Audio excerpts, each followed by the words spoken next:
Ukraine যুদ্ধের বর্ষপূর্তি প্রাক্কালে সোরামাট ক্ষেপণাস্ত্র মোতায়েন করেছে পুতিন। আরো বিস্তারিত জানিয়ে দেব।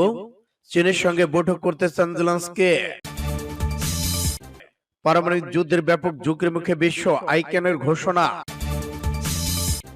আরো থাকছে আজ যে কারণে চরম আতঙ্কিত ইউক্রেনবাসী। রাশিয়ার আন্তঃমহাদেশীয় ব্যালিস্টিক ক্ষেপণাস্ত্র কতটা ধ্বংসাত্মক। এবার যুদ্ধ হবে ইরান ইসরায়েল। সকল দেশের সাথে একযোগে বৈঠক করতে চান জেলেনস্কি, দাঁড়ে দাঁড়ে ঘুরছে। এবং সর্বশেষে জানিয়ে দেব পরমাণু অস্ত্র প্রয়োগের হুমকি পুতিনের। শুনছিলেন সংবাদ শিরোনাম, এখন বিস্তারিত। তবে অনুরোধ থাকবে এই ভিডিওটিতে একটি লাইক দিন এবং কমেন্টস করে জানিয়ে আপনি কোন জেলা থেকে বা কোথা থেকে আমাদের সাথে যুক্ত রয়েছেন। এবং সবার আগে সর্বশেষ আপডেট সংবাদ পেতে চ্যানেলটি সাবস্ক্রাইব করে আমাদের সঙ্গে থাকুন। ধন্যবাদ। ইউক্রেন যুদ্ধের বছর পূর্তি প্রাক্কালে সারামাট ক্ষেপণাস্ত্র মোতায়েনের ঘোষণা দিলেন পুতিন। রাশিয়ার প্রেসিডেন্ট ভ্লাদিমির পুতিন বলেছেন, বিলম্বিত সারামাট ইন্টারন্যাশনাল ব্যালিস্টিক মিসাইল চলতি বছর মোতায়েন করা হবে। প্রতিবেশী ইউক্রেন আক্রমণের বছর পূর্বে রুশ প্রেসিডেন্ট এমন মন্তব্য করেছেন। RS-28 সারামাট তরল জ্বালানি চালিত ক্ষেপণাস্ত্র, পশ্চিমা বিশ্লেষকরা এটাকে শয়তান 2 বলে অভিহিত করেছেন।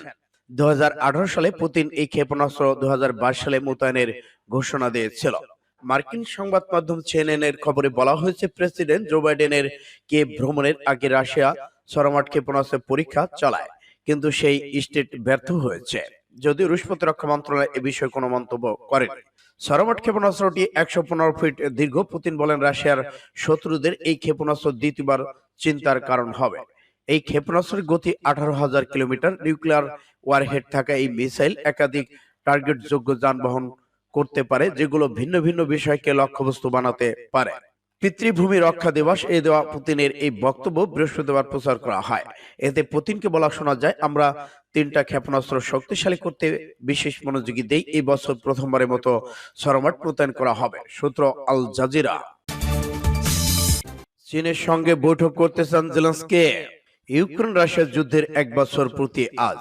এই যুদ্ধ আর কতদিন চলবে তার হিসাব আপাতত কারণেই। এদিকে সম্প্রতি চীনা কূটনীতিক গিয়েছিলেন মস্কোতে, করেছেন পুতিনের সঙ্গে বৈঠকও। দুই দেশের সম্পর্ক উন্নয়ন। চীনা প্রেসিডেন্ট শি জিনপিং মস্কো যাবেন বলে জানিয়েছেন রুশ প্রেসিডেন্ট। রাশিয়ার সঙ্গে চীনের সম্পর্ক থাকলেও এবার ইউক্রেনের প্রেসিডেন্ট ভলোদিমির জেলেনস্কি দেশটির সঙ্গে বৈঠকের কথা বলেছেন। বৃহস্পতিবার এক প্রতিবেদনে এ তথ্য নিশ্চিত করেছেন।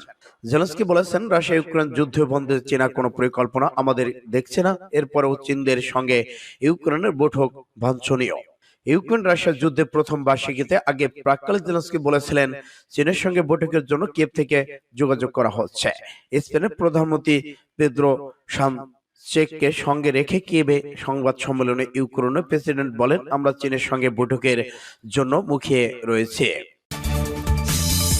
পারমাণবিক যুদ্ধের ব্যাপক ঝুঁকির মুখে বিশ্ব, আইকনের ঘোষণা। শান্তিতে নোবেল পুরস্কার বিজয়ী প্রতিষ্ঠান international campaign two abolish nucleus weapon icon বলেছেন, ইউক্রেনে রাশিয়ার আগ্রাসনের 1 বছর পর বিশ্ব পারমাণবিক যুদ্ধের মুখোমুখি হতে পারে।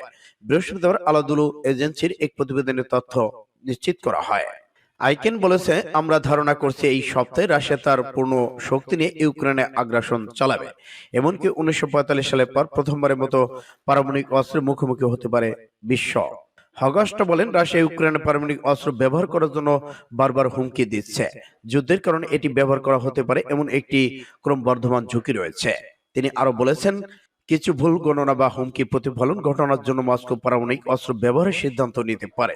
তিনি বলেছেন, রাশিয়া যত বেশি সময় ধরে যুদ্ধ চালিয়ে যাওয়ার সিদ্ধান্ত নেবে, তত বেশি পারমাণবিক অস্ত্র ব্যবহারের আশঙ্কা তৈরি হবে, যা যুদ্ধের জন্য একটি বড় অংশ হয়ে দাঁড়াবে। এমন কিছু না হওয়ার আগে বিশ্বকে বিষয়টি গুরুত্ব সহকারে নেওয়া উচিত। আজ যে কারণে চরম আতঙ্কিত ইউক্রেনবাসী। আজ 24শে ফেব্রুয়ারি ইউক্রেনের জন্য একটি বিভীষিকাময় দিন। গত বছরের এই দিনে সাবেক সোভিয়েত ইউনিয়নের এই দেশটির বিশেষ সামরিক অভিযান নামে আগ্রাসন শুরু করে। সেই হিসেবে 1 বছর পূর্ণ হলো ইউক্রেন যুদ্ধের। আগ্রাসনে 1 বছর প্রতিদিন শুক্রবার ইউক্রেনে তীব্র হামলা চালাতে পারে রাশিয়া। এই আশঙ্কায় ইউক্রেনের নিরাপত্তা জোরদার করা হয়েছে বলে জানিয়েছে CNN। সংবাদ মাধ্যমটি জানিয়েছে, রাজধানী কিয়েভে স্কুলের ক্লাস অনলাইন নেওয়ার কথা বলা হয়েছে। কর্মীদের বাড়ি থেকে কাজ করতে উৎসাহিত করা হচ্ছে এবং রুশ হামলায় সম্ভাব্য প্রভাব কমানোর নিরাপত্তার টহল জোরদার করা হচ্ছে। মঙ্গলবার শিক্ষার্থী শেলহি সকারলেট এক বিবৃতিতে বলেছেন, ইউক্রেনের স্কুলগুলোকে সতর্কতামূলক ব্যবস্থা হিসেবে অনলাইনে ক্লাস নেওয়ার পরামর্শ দেওয়া হয়েছে। আঞ্চলিক সামরিক প্রশাসন জানিয়েছে, কিয়েভের সব শিক্ষা প্রতিষ্ঠানের জন্য একটি বিশেষ নিরাপত্তা প্রোটোকল তৈরি করা হচ্ছে। শিক্ষার্থীদের শহর এবং বিস্তৃত কিয়েভ অঞ্চলে 22 থেকে 24 ফেব্রুয়ারি পর্যন্ত অনলাইন ক্লাস চলবে। বিবৃতিতে আরো বলা হয়, ইউক্রেন রাশিয়ার পূর্ণমাত্রার আগ্রাসনে 1 বছর পূর্তি উপলক্ষে শত্রুর গোলাবর্ষণ ক্রমবর্ধমান হুমকি এবং সম্ভাব্য উস্কানিমূলক কর্মকাণ্ডের কারণে এই সিদ্ধান্ত নেওয়া হয়। সূত্র CNN। রাশিয়ার আন্তঃমহাদেশীয় ব্যালিস্টিক ক্ষেপণাস্ত্র কতটা ধ্বংসাত্মক প্রভাব বিস্তারের জন্য যুদ্ধ অনেক প্রাচীন একটি পদ্ধতি। আদিকাল থেকেই শোষণের জন্য যেমন যুদ্ধ চাপানো হয়েছে, তেমনি অধিকার আদায়ের সংগ্রাম ডেকে এনেছে যুদ্ধ। তবে সময়ের সাথে যুদ্ধ ধরন ও সরঞ্জাম এসেছে অনেক পরিবর্তন। আদিতে যুদ্ধ হতো হাতে হাতে, মানব সভ্যতার আগানোর সাথে সাথে অস্ত্রের আবির্ভাব হয়েছে। ছুরি তলোয়ার ছিল প্রধান অস্ত্র। পরবর্তীতে পশুর সাহায্য নেওয়া শুরু করে মানুষ ও হাতি ঘোড়া ছাপিয়ে ব্যালিস্টিক মিসাইলের বাস্তবতায় মানব সভ্যতা এগিয়ে যাচ্ছে। রাশিয়া ইউক্রেন যুদ্ধের এই পর্যায়ে এসে আন্তঃমহাদেশীয় এসব ব্যালিস্টিক ক্ষেপণাস্ত্র নিয়ে চলছিল বিশ্লেষণ। পশ্চিমা বিশ্লেষকদের অনেকে প্রেসিডেন্ট ভ্লাদিমির পুতিনের সাম্প্রদায়িক কর্মকাণ্ডকে মনে করেছেন পুতিন বাদিয়ে দিতে পারেন পারমাণবিক যুদ্ধ। যুক্তরাষ্ট্রের সাথে হওয়া পরমাণু চুক্তি থেকে বেরিয়ে যাওয়ার পর বুধবার নিজের পারমাণবিক অস্ত্রের ইউনিটকে প্রস্তুত থাকার নির্দেশ দিয়েছেন পুতিন। সুপারসনিক, জিলকন ক্ষেপণাস্ত্র থেকে শুরু করে সব ধরনের পারমাণবিক অস্ত্রের স্কোয়াডকে আরো শক্তিশালী করার ঘোষণা দেন তিনি। এই অবস্থায় মার্কিন প্রেসিডেন্ট জো বাইডেনের আশঙ্কা, আন্তঃমহাদেশীয় ক্ষেপণাস্ত্র হামলার পরিকল্পনা করতে পারে পুতিন। যে ব্যালিস্টিক ক্ষেপণাস্ত্র নিয়ে এত শঙ্কা আলোচনা, সেটি কিভাবে কাজ করে, তার শক্তিমত্তা বা কতটুকু। মিলিটারি টুডের প্রতিবেদন বলা হয়, ICBM হলো রকেট চালিত ক্ষেপণাস্ত্র। ভূপৃষ্ঠ থেকে নিক্ষেপের পর তা উঠে মহাকাশে যায়। এরপর ক্ষেপণাস্ত্রটি আবার বায়ুমণ্ডলে প্রবেশ করে লক্ষ্যবস্তুর দিকে নেমে আসে। এতে পারমাণবিক বা রাসায়নিক ওয়ারহেড যুক্ত করা হয়। মহাশূন্যে পশ্চিম মহাকর্ষ কাজে লাগিয়ে অল্প সময় দীর্ঘ পথ অতিক্রম করে ক্ষেপণাস্ত্রটি। এরপর আবার তা বায়ুমণ্ডলে প্রবেশ করে এবং লক্ষ্যবস্তুর উপর নেমে আসতে শুরু করে। পারমাণবিক বোমা একটি ক্ষেপণাস্ত্র চোখের নিমেষেই ধ্বংস করে ফেলতে পারে বিশ্বের যে কোনো শহরকে। যুদ্ধ হবে ইরান ইসরায়েল। নতুন বছরের 2 মাস অতিক্রম করেনি, এরই মধ্যে ইসরায়েল ইরানের মধ্যে যুদ্ধদেহী ভাব পরিলক্ষিত হয়েছে। রোববার সকালে সিরিয়ার রাজধানী দামেস্কের কয়েকটি ভবনে বিমান হামলা চালিয়েছে ইসরায়েল। এতে 5 জন নিহত, বেশ কিছু ভবন ক্ষতিগ্রস্ত হয়েছে। পশ্চিমা দুটি গোয়েন্দা বিষয়ক এজেন্সি বলেছে, এই হামলা চালানো হয়েছে ইরানের শক্তিধর ইসলামী রেভলিউশনারি গার্ড IRGCর পরিচালিত একটি লজিস্টিক সেন্টারে। জানুয়ারির দুটি উল্লেখযোগ্য ঘটনার পর সিরিয়ার রাজধানী এই হামলা হয়েছে। অত্যাধুনিক অস্ত্রসহ আঞ্চলিক মিলিশিয়া বিশেষ করে লেবাননে হিজবুল্লাহর কাছে হস্তান্তর করছে IRGC। এমন অভিযোগ তাদের প্রতিশোধ করার জন্য গত 1 দশক ধরে আকাশপথে হামলা চালিয়ে যাচ্ছে ইসরায়েল।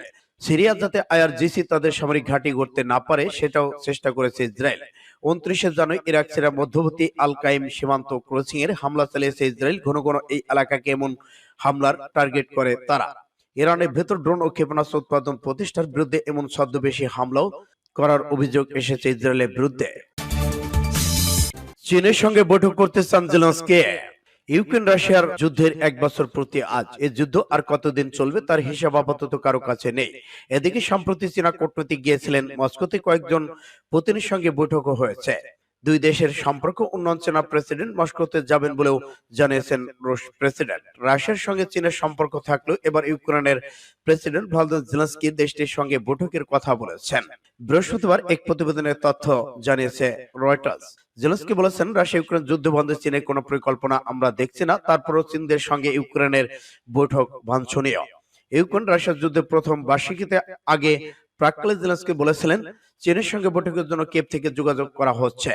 স্পেনের প্রধানমন্ত্রী পেদ্রো সানচেজকে সঙ্গে রেখে কিয়েভে সংবাদ সম্মেলন ইউক্রেন প্রেসিডেন্ট বলেন, আমরা চীনের সঙ্গে বৈঠকের জন্য মুখোমুখি হয়েছে, এখানেই আমাদের স্বার্থ রয়েছে। সূত্র পাঁচ টুডে। পরমাণু অস্ত্র প্রয়োগের প্রচন্ড হুমকি পুতিনের। ইউক্রেনের উপর হামলার প্রায় 1 বছর পর রাশিয়ার প্রেসিডেন্ট পুতিন পরমাণু অস্ত্র, ক্ষেপণাস্ত্র, উন্নত সামরিক সরঞ্জাম প্রস্তুতির ঘোষণা করেছেন। আমেরিকার সঙ্গে পরমাণু চুক্তি বাতিল করেছেন তিনি। ইউক্রেনের উপর রাশিয়ার হামলার বর্ষপূর্তিতে ঠিক আগে আবার পরমাণু অস্ত্র প্রয়োগের প্রচন্ড হুমকি দিলেন রুশ প্রেসিডেন্ট ভ্লাদিমির পুতিন। তিনি জানান, জলে স্থলে অন্তরীক্ষে পরমাণু অস্ত্র বহনকারী ক্ষেপণাস্ত্র কাঠামোতে বাড়তি গুরুত্ব দেওয়া হবে। সেই সঙ্গে চলতি বছরের একাধিক পরমাণু অস্ত্র বহনে সক্ষম সারামাত ইন্টারন্যাশনাল ব্যালিস্টিক মিসাইল মোতায়েনের ঘোষণা করেন পুতিন। তিনি আরো জানান, বড় আকারের আকাশ ভিত্তিক হাইপারসোনিক জিরকান সিস্টেম, পানীয় ভিত্তিক জিরকন হাইপারসোনিক ক্ষেপণাস্ত্র উৎপাদন চালিয়ে যাওয়া হচ্ছে। বৃহস্পতিবার ডিফেন্ডার অব দ্য ফাদারল্যান্ড উপলক্ষে রাশিয়ার ছুটির সকালে ক্রেমলিন থেকেই রাশিয়ার প্রেসিডেন্টের এই বার্তা প্রকাশিত হয়। উল্লেখ্য, পরমাণু অস্ত্র নিয়ন্ত্রণের লক্ষ্যে যুক্তরাষ্ট্রের সঙ্গে স্টার্ট চুক্তি সপ্তাহে বাতিল করেছেন পুতিন। পরমাণু অস্ত্র ক্ষেপণাস্ত্র নিয়ে আস্ফালন সত্ত্বেও ইউক্রেনের বিশেষ সামরিক অভিযান এই ব্যর্থতা নিয়ে পুতিন প্রকাশ্যে মুখ খোলেন। বিশেষ করে যুদ্ধে বিশাল সংখ্যার রুশ সেনা হারানোর বিষয়টি তার মুখে স্থান পাচ্ছে না। তবে সম্ভবত চীন ও ভারতের মতো মৃত্যু দেশের চাপে পড়ে রুশ প্রেসিডেন্ট সরাসরি পরমাণু অস্ত্র প্রয়োগের হুমকি দিচ্ছেন।